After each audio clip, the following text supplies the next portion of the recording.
Greetings, everyone, and welcome to a second edition of Dead Box, where we talk about our favorite Grateful Dead releases and other things related to the Grateful Dead. My name is Ryan, And I'm Chris.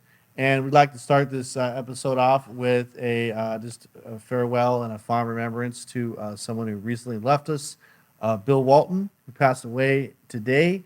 Probably the most famous and tallest Yeah. Deadhead. I think I saw him at one Dead Company show not too long ago, but yeah, he was very prominent on the scene. He's important because he was this incredible basketball player, but very different for a basketball player. Different mentality. He was an incredible announcer because he was very different as an announcer.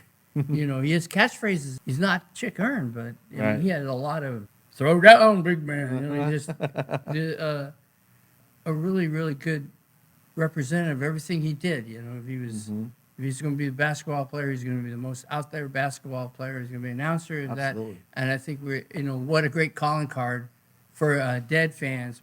He was the total package. Yeah, And he was. So we want to dedicate this episode to him. absolutely. We're going to talk this week about, well, it is like the 50th anniversary of, probably in my opinion, as a big time Deadhead fan or whatever, one of probably the best years, because this was 50th anniversary 1974, so it was a year before the Dead went on hiatus, but it was also a year that they had toured a little bit with their Wall of Sound, which they had. I don't know how much you know about the Wall of Sound, but they had their sound engineer, Owsley Stanley. Crazy man. Yeah, who'd originally funded the band through sales of LSD. Yeah. He wanted to develop a sound system that's just a phenomenal way of broadcasting any live band, so that wherever you were, you can hear them, and even if it was a mile away, you can still hear them. So it was a thing so gigantic and huge, they had to move it around. They'd have several days to set it up and take it down. And so if you are near a computer, please look it up. It's pretty crazy. It's not something that you're seeing today at all, but it was a big thing in its time. So we have here a representation of one of those shows, and this is a new-ish release on vinyl, Dick's Picks Volume 12, and it is from, it looks like Providence, Rhode Island, and Boston, June 26th and June 28th. So Dick's Picks series, I remember when these came out on CD. Do you remember when they came out on I CD? think the first one, Bond 1. Yeah. That's right. I really wasn't that connected to the Dead, so the combination of the first Dick's Picks and hearing Here Comes Sunshine, and then getting so many roads out of the little box thing, and I was saying, dang, these guys are better than just the two albums, that I have. And it just launched me in this trajectory of songwriting and performances. Because you would have like the tapes, so we'd have the tapes, and then later on everything became kind of digitized and streamed online. But it was cool to have the CD because it's kind of sanctioned by the band. Yeah. Dick Lotvala was originally a fan who became the keeper of the vault for a while, and he'd have these favorite shows that he would put out. Some of these are starting to come out on vinyl. This company is Real Gone Records, and I think they're based in Southern California. So they've been putting these out. So they have the first one came out, the second one, and now you have Volume 12, which is it's a great show. So just to kind of look at it, it's not complete shows for this one, so it is two different shows. But I think the highlights for me is you always have China Cat Sunflower, I Know You Rider, which is a pretty great jam. Yeah. But if you were to ask any fan, if you go to further down, you have like a almost 45-minute jam out of a song that we talked about recently on our Wake of the Flood episode, Weather Report Suite, which after that you get like a 21-minute jam, and then it goes into like 10 more minutes after that. Wow. So it's pretty crazy. The Dead of this time had the one drummer. They had a keyboard player who was more onto like either straight piano or electric piano. So a lot of what you hear in this period is very jazzy. Yeah.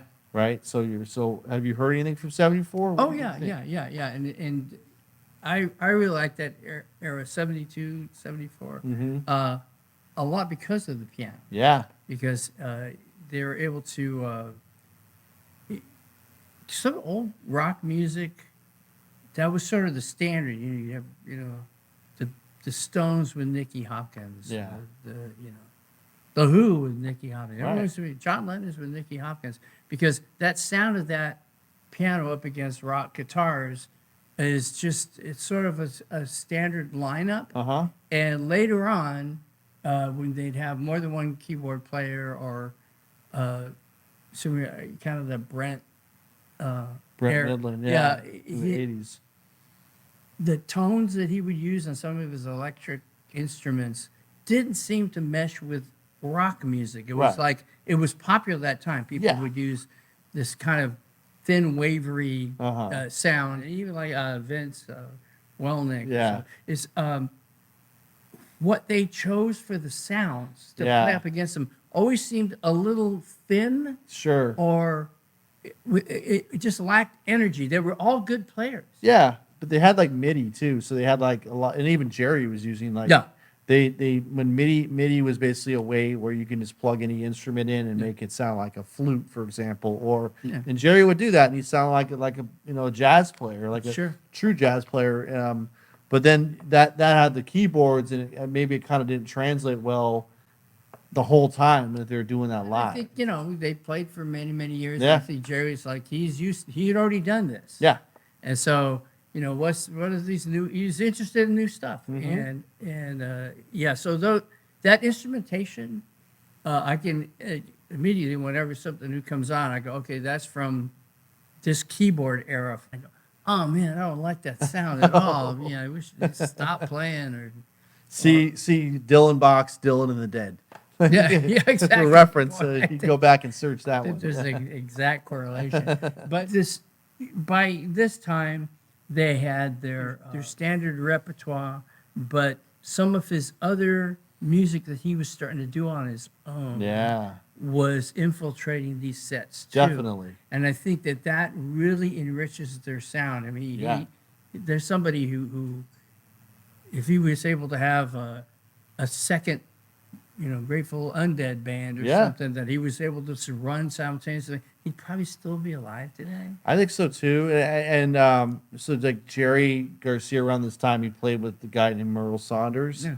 who and they would play like very small clubs, and they would tour, but they would just jam in a whole different way. Yeah. And a lot of it was like very jazz based, but if you listen to like the Jerry Garcia band, it was kind of like going to church. Like they'd have a lot of gospel influence and R&B and Motown and then reggae, but they'd have like a lot of it was just jazz and jamming and very separate from what the Grateful Dead was. Right, and he you know. was, because it was such a big business, and he had so many people that depended on him. And this is a gigantic entourage. Right. My dad to stick to this, but at this time, these sets are they're kind of growing by years. Especially the weather Yeah. report. So it's kind of coming to his own. I think Yeah. he's kind of making his own mark. So this is an interesting time where a lot of the influences are coming together, and they're ever evolving as a better and better band. Yes. And yet I like the sound of that old piano. Yeah. And Keith Gottschall was probably like my favorite addition to the band because of that jazz element. Mhm. And it was a lot of the piano and the electric piano, but it's just something about it. It really meshed with like what and Jerry, I think he played with him too on the side. So it's like he loved what he was contributing to the Oh band. yeah, when just the whole story of how they got into the band. And Yeah. the wife would say, "You got to hear my husband. Right. He's gonna fit right in." And they're like, "Right, Yeah. yeah, come on down." And it's like Jerry's like tripping out. Yeah.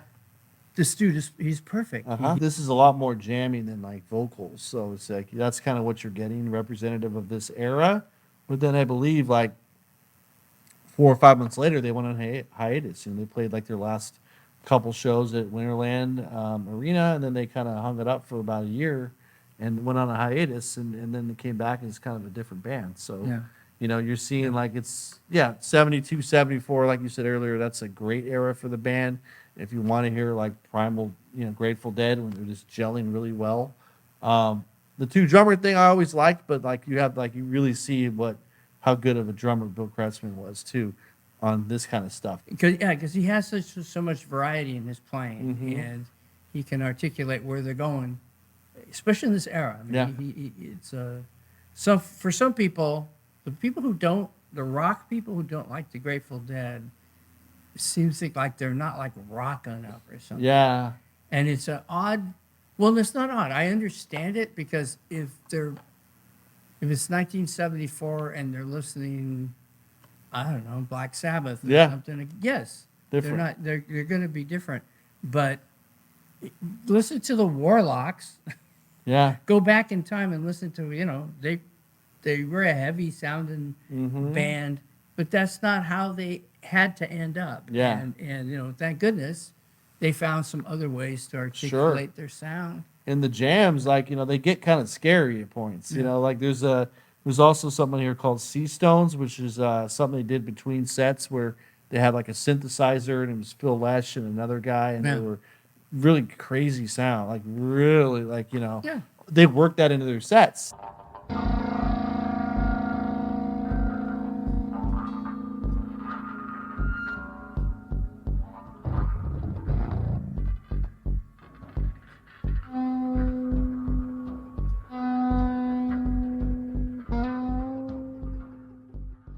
So the jams would just get so out there, like where it was almost like a free jazz thing, but it was still grounded in these wonderful songs. He sort of knew how to deliver the goods on so many different fronts. Yes. And so, I think that's probably what happens here. Yeah. So, I mean, if you want like a really good 74 era show, this one is a good one to pick up either on CD, or if you like vinyl, there might be some of these still available. There's also from this era, there's a really great show from Portland, like the Pacific Northwest. There's a box of that. One of those has like the longest playing in the band ever. I think it's like 48 minutes or something. Really? It's like the longest Dead song continuous ever. It's great. And that's another one. It's a great era for them, like as far as the improv went. The fact that they were still playing in a band at the end of it. probably You're right. was part Yeah. of the- They were all there on stage. Go Dead. Yeah. And go Bill Walton. So this Absolutely. is for you. And that's another edition of Dead Box. I'm Ryan. I'm Chris. And thanks for joining us.